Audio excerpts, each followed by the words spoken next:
कर्मयोग। तो हम कर्म भी कर रहे हैं, साथ में योग भी कर रहे हैं, यानी परमात्मा को याद भी कर रहे हैं, तब वो कर्म कर्मयोग कहलाता है। तो ये पहला कि कर्मयोग। दूसरा वो है कर्मयोग, यानी फल की इच्छा से रहित कर्म कर रहे हैं। फल की इच्छा नहीं कर रहे हैं कि अगर मैं ये कर्म करूँगा तो सब मेरी तारीफ करेंगे, वाहवाही करेंगे, मुझे मान सम्मान देंगे। मैं बस अपना कर्म कर रहा हूँ, मेरी अपनी ड्यूटी पूरी कर रहा हूँ। ये दूसरा हो गया। तीसरा है कर्म करते समय कुछ ना कुछ तो होगा ना, कोई ना कोई सामने से आएगा, कभी निंदा करेगा, कभी स्तुति करेगा, कभी मान देगा, कभी कभी अपमान करेगा, कभी इंसल्ट करेगा, कभी नुकसान पहुंचाने की कोशिश करेगा। तो सामने से कुछ भी आ रहा हो, कभी वो कर्म करते वक्त डर लगेगा, भय लगेगा। लेकिन कर्मयोगी वो इंसान है, उसको ना सिर्फ इतना पता है कि ये मेरी ड्यूटी है, ये मेरा कर्तव्य है और मैं हर हाल में उसको पूरा करूँगा। सामने से भी चाहे कुछ भी मिले, फिर निंदा मिले, मान मिले, स्तुति मिले, अपमान मिले, हार मिले, जीत मिले, विजय मिले, पराजय मिले, उसको ना इन सब चीज़ों से कोई मतलब नहीं है।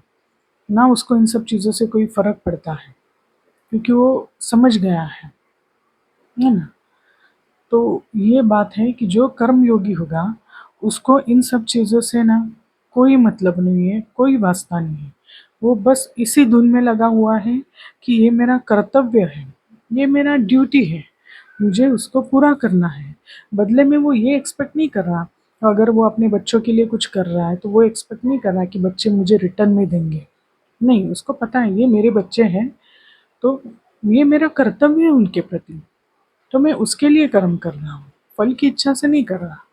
तो हर इंसान जितने भी सारे रोल प्ले कर सकता है, बेटे का हो, भाई का हो, बच्चे का हो, पति का हो, नेबर हो, जितने भी सारे रोल्स होते हैं, वो बस उनको ना समझता है, उनके कर्तव्यों को समझता है और वो अपने कर्तव्य पूरे करने के पीछे लगा हुआ है।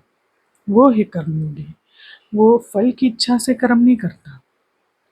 तो हर किसी को, जितने भी इंसान हैं, कोई भी कर्म के बंधन से छूटा नहीं है। तो हम कर्म करेंगे ही क्यों? क्योंकि हर इंसान को चाहिए कि मुझे मान मिले, शान मिले, मेरी भी वाहवाही हो, तारीफ हो, लोग मुझे भी सम्मान दें, लोग मुझे भी बुलाएं, आदर से बुलाएं, प्यार से बुलाएं। हर चीज़ के पीछे यही मोटिव होता है ना, कि कुछ ना कुछ चाहिए। तो अगर मैं इन सब चीज़ों से मुक्त हो गया, अगर मैं इन सब चीज़ों की इच्छा ना रखूँ, अपेक्षा ना रखूँ, कामना ना रखूँ, तो मैं कर्म करूँगा ही क्यों? अगर जब भी कभी कर्म करते वक़्त उसका पीछे का मोटिव या बिहाइंड ये सब कुछ है कि मुझे चाहिए, तो कभी भी वो इंसान अपना 100% उस कर्म में नहीं दे पाएगा। कैसे? क्योंकि हर वक़्त ना उसके पीछे ना ये इच्छाएँ उसको दौड़ाती रहेंगी। हर वक़्त उसके माइंड में ना यही चलता रहेगा, जल्दी, जल्दी, जल्दी ये कर्म होने के बाद वो कर्म होने के बाद वो, अभी फल आएगा, अभी तनख्वाह आएगी, अभी ये होगा, अभी वो होगा, फिर मैं यहाँ जाऊँगा। जिसने ऑलरेडी अपने माइंड के अंदर इतनी सारी ऑलरेडी क्यू बना के रखी है, इतनी सारी इच्छाएँ उसको दौड़ा रही हैं, तो उस कर्म में अपना 100% देगा क्या? जैसे देखो ना, हम लोग सुबह भी घर में काम करते हैं। क्या होता है अगर जल्दी-जल्दी हो तो? जल्दी-जल्दी उठना है, जल्दी-जल्दी टिफ़िन बनाना है, जल्दी-जल्दी ऑफ़िस जाना है, जल्दी-जल्दी मुरली सुननी है। आधी चीज़ें याद रहती हैं, आधी चीज़ें मिस हो जाती है। कभी सब्ज़ी में नमक ज़्यादा डल जाता है, कभी कुछ हाथ से गिर जाता है, कभी कोई चीज़ टूट जाती है, कभी कोई चीज़ फूट जाते हैं, कभी कुछ चीज़ लेना भूल जाते हैं, कभी कोई चीज़ गुम हो जाती है। तो ये है, जितनी ज़्यादा इच्छा, अपेक्षा, कामनाएँ रहेंगी, वो इंसान अपना कर्म 100% नहीं दे सकता। और जब तक वो अपने कर्म में 100% नहीं दे सकता, उस कर्म का 100% फल भी नहीं आ सकता। तो हर कोई चाहता है मैं कर्म तो इतना करता हूँ, लेकिन मुझे अपना 100% उतना रिटर्न मिलता नहीं है। हर कोई यही कह रहा है कि मेहनत तो मैं इतनी करता हूँ, पूरे दिन भर कर्म करता हूँ, अपनी सारी ड्यूटी भी पूरी करता हूँ, लेकिन ये सिर्फ़ ना गेम पूरा करने के ऊपर नहीं है। कर्म सिर्फ ऐसा नहीं है कि मैंने पूरा किया, लेकिन किस तरह से पूरा किया।